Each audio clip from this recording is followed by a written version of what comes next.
Ora viva, meus amigos, bem-vindos ao último episódio da terceira temporada do Negócio e Mistério. Vasco. Até fiquei triste ao Foi? dizeres isso. Porquê? Foi uma temporada que passou a correr Muito rápido não mesmo. foi? É verdade. E tínhamos muitos mais para trazermos. É verdade. E nós fomos recebendo sempre muitas sugestões. É assim, fomos recebendo boas sugestões, porém, havia sugestões que as pessoas não percebiam qual é que era a dinâmica da temporada, não é? Mas podem-se até enquadrar noutras temporadas. Exatamente. Mas agradecemos todas elas, porque porque são... E algumas delas utilizamos. Algumas delas utilizamos.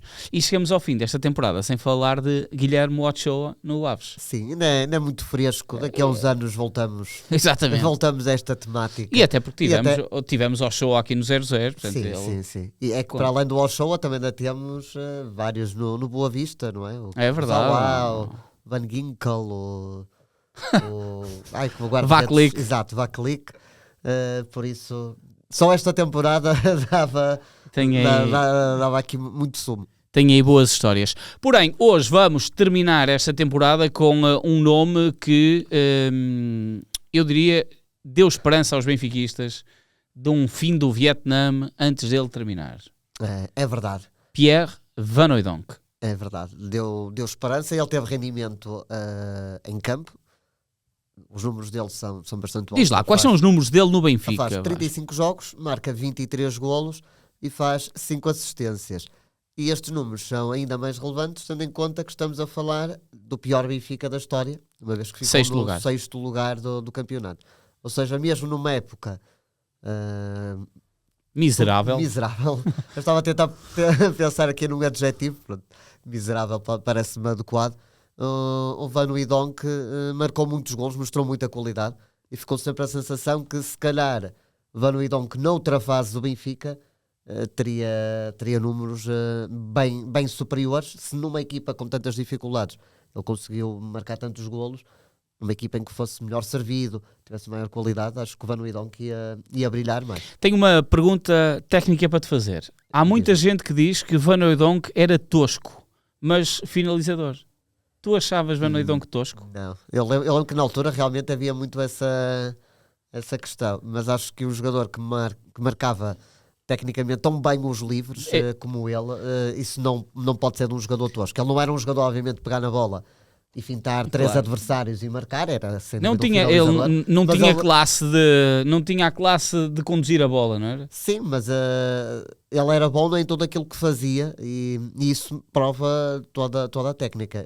Só para ver, ele só teve uma época no Benfica. Sim. E marcou 6 golos de livre direto. Incrível. E normalmente os livros diretos também tinham força, mas tinham muita colocação. Aliás, nós sugerimos para a franja mais nova de adeptos do Benfica, que são apaixonados pelos livros do Cardoso, para procurarem no YouTube livros de Van Hooijdonk. Sim, sem dúvida. Porque vão perceber do que é que estamos a falar. Antes de chegar Cardoso, houve um outro escardino a bater com uma precisão. Não, o Van Hooijdonk era destro.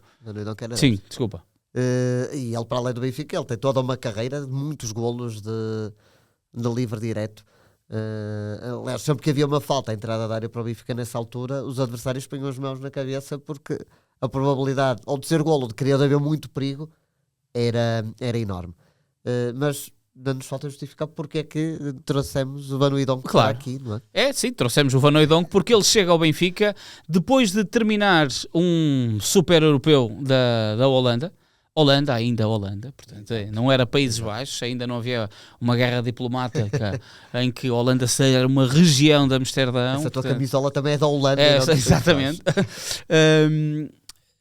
Depois de fazer um super europeu, apesar de não ter jogado nesse campeonato da Europa, a Holanda faz um super campeonato da Europa no ano 2000 e joga muito bem. Joga muito bem, tem uma goleada estrondosa com o Kluivert em grande destaque. Sim. E só por haver Kluivert em grande destaque é que o Van Hooijdonk acaba por não jogar tanto. Pensar que o Van Hooijdonk e joga o Mundial 98. Joga o Mundial 98, sim, e ainda vem o Europeu 2004. Ainda volta pessoal. Ele, aliás, em 98 ele até marca um golo nesse Mundial.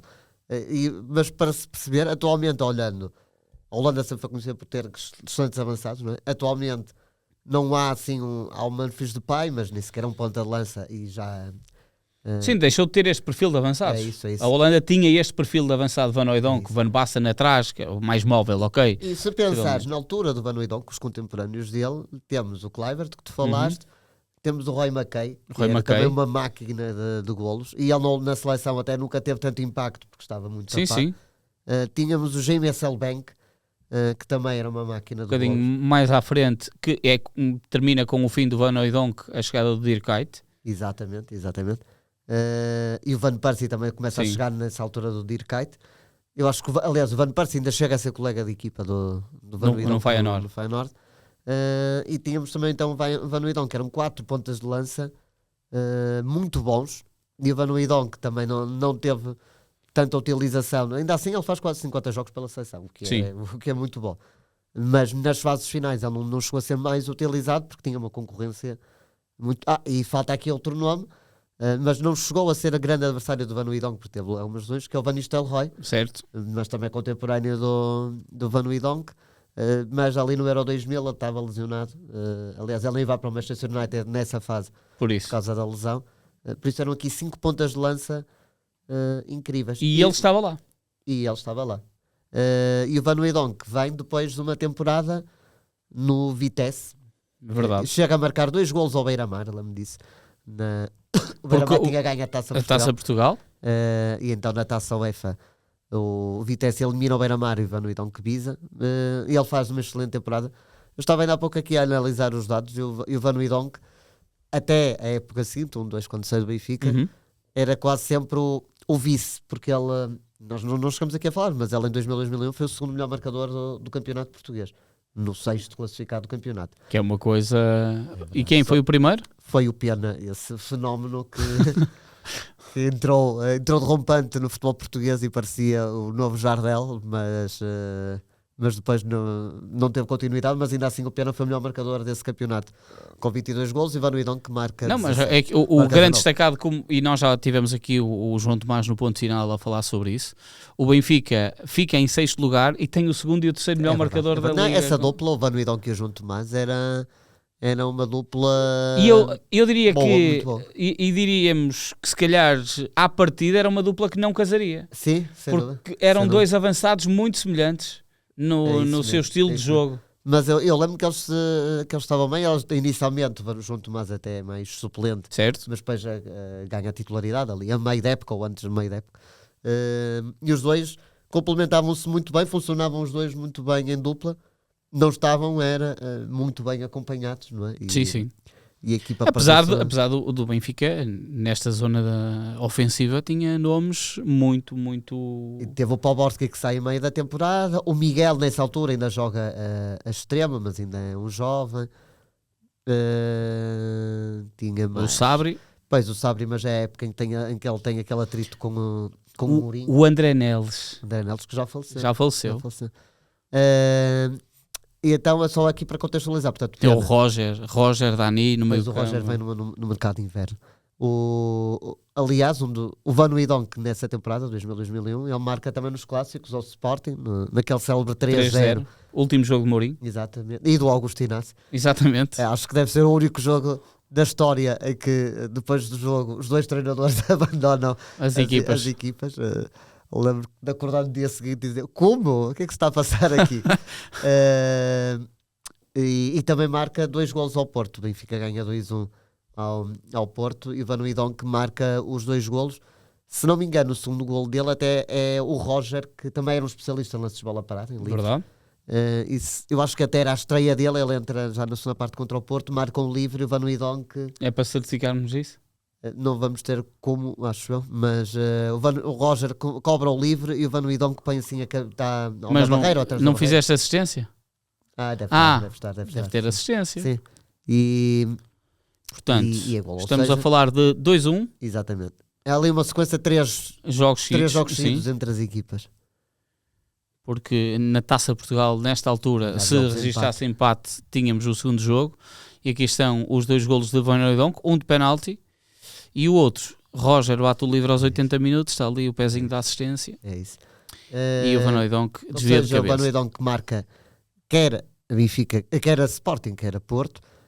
Ele faz um hat-trick também ao Aves, que foi o o último classificado desse campeonato, e termina a época a marcar, se não me engano, 2 golos também ao Aves.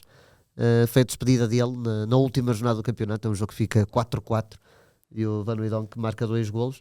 Van Hooijdonk, que quando veio para o Benfica, Vasco, tornou-se a transferência mais cara da história do Benfica. Pois, eu não analisei valores, que eu sabia que tu ias dominar. Ia tentar trazer isso, não era?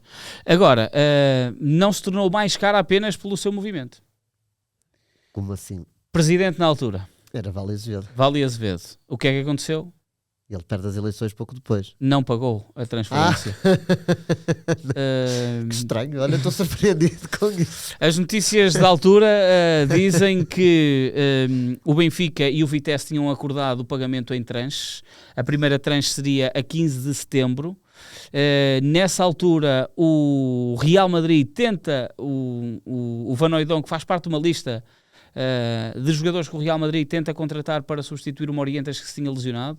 Estava também o Bierhoff, estavam outros jogadores, o Van Hooijdonk que estava... Falas nisso, eu lembro-me de falar de um interesse surreal no Van Hooijdonk. E depois o Benfica defendeu-se a dizer que o primeiro pagamento era a 15 de setembro e iria ser feito esse pagamento. Só que nunca foi feito. O que acontece é que as notícias também adiantadas dizem, neste caso em abril, já com Vilarinho, que é Vilarinho, uma série de investidores que pagam a transferência de Van Hooijdonk logo por inteiro. Estamos a falar de 1,5 milhão de contos, cerca de 7,5 milhões de euros, que custou esta transferência ao Benfica. Desta altura do campeonato parece super barato. Sim, mas na altura não era.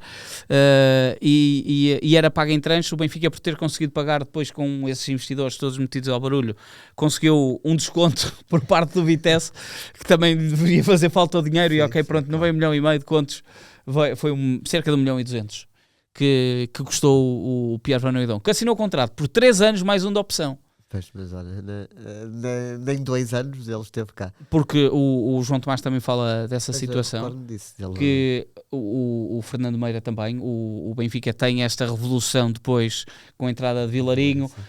Luís Filipe Vieira também entra. Luís Filipe Vieira também entra para diretor desportivo de futebol. E contratam o Mantorras, o Socota, que são 2 pontas de lança. E o Van Hooijdonk vai embora.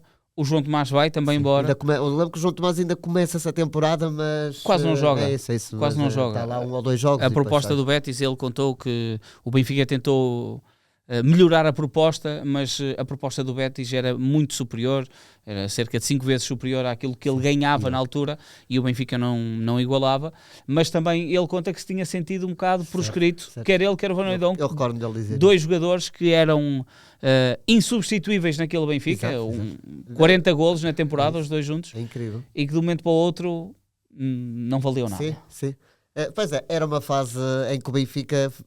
Nisso o Benfica acontecia muitas vezes, que era uma revolução de ano para ano. Aliás, o Van Hooijdonk que chega numa temporada também de mudança, em que sai o João Vieira Pinto. Certo. É logo após o Europeu. Aliás, antes do Europeu. É antes do Europeu que ele sai, exatamente. Ele joga o Europeu como free agent. Exatamente. Desempregado. Perfeitamente, que ele já estava até no estágio da seleção. Não sei se já estaria na Holanda, não. Ou se ainda estava em Portugal. Eu lembro de ele dar uma conferência de imprensa assim, com um ar completamente lunático, a dizer sim.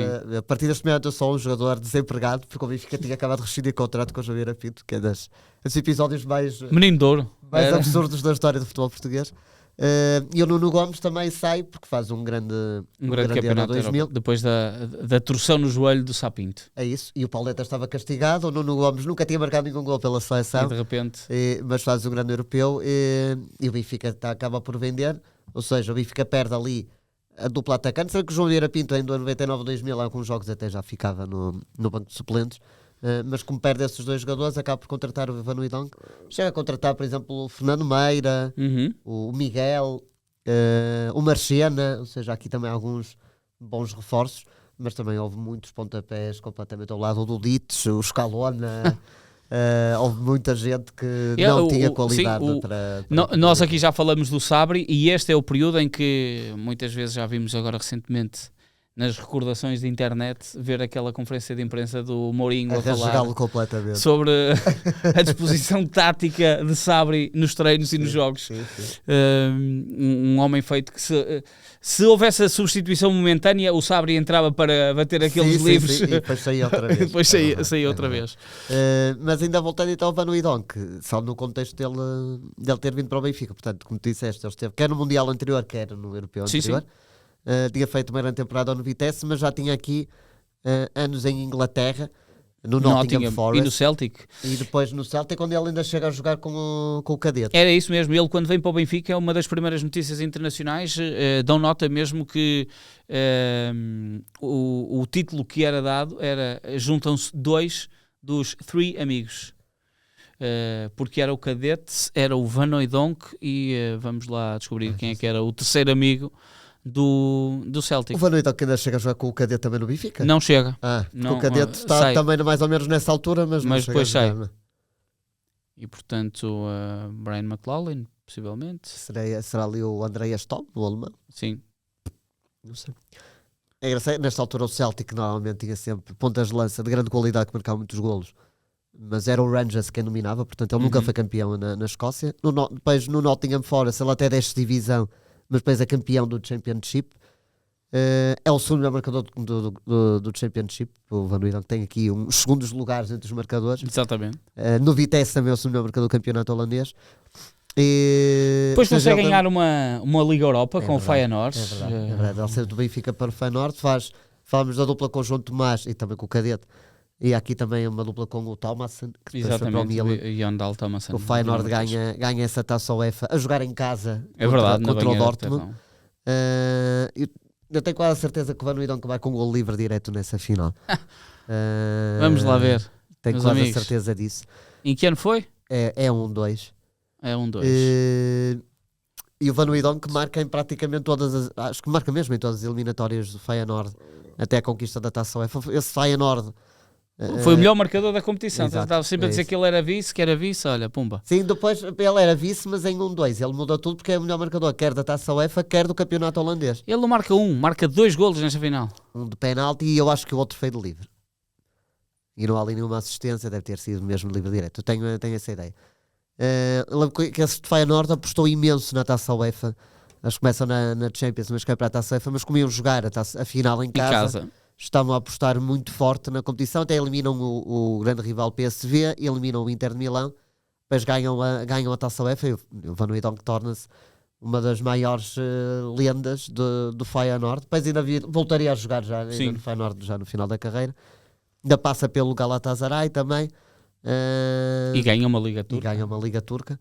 Ou duas, até acho que são 2 Ligas Turcas. Finalmente ele consegue ser campeão porque ele teve o azar de ter passado no Celtic, no Benfica e até no Feyenoord, apesar de ter ganhado a taça UEFA, mas que não eram nesse momento as maiores potências dos seus países, tinham outras equipas mais fortes nessa altura, e o Van Hooijdonk acabou por ter muitas dificuldades ao longo da carreira em ser campeão nacional, ou seja, parecia que tudo lhe fugia. Exatamente. E ele até rendia bastante em campo, mas... Sim, os números são incríveis. Bem, olhando para aqui, 677 jogos, 387 golos. São números absolutamente fabulosos para um avançado. Sem dúvida.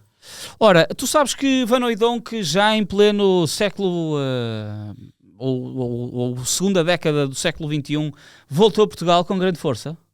Não sabias? Não. O que é que ele veio cá fazer? Pois é, meu amigo. Eu estou cá para trazer eu sei, eu estou sempre à espera, as coisas diferentes. Eu estou sempre à espera dessas, até porque este acaba por ser um lado um bocadinho pessoal, porque o Van Hooijdonk criou uma marca de sapatilhas, conhecido com o termo sneakers, portanto são umas sapatilhas mais casuals, e fê-las em São João da Madeira.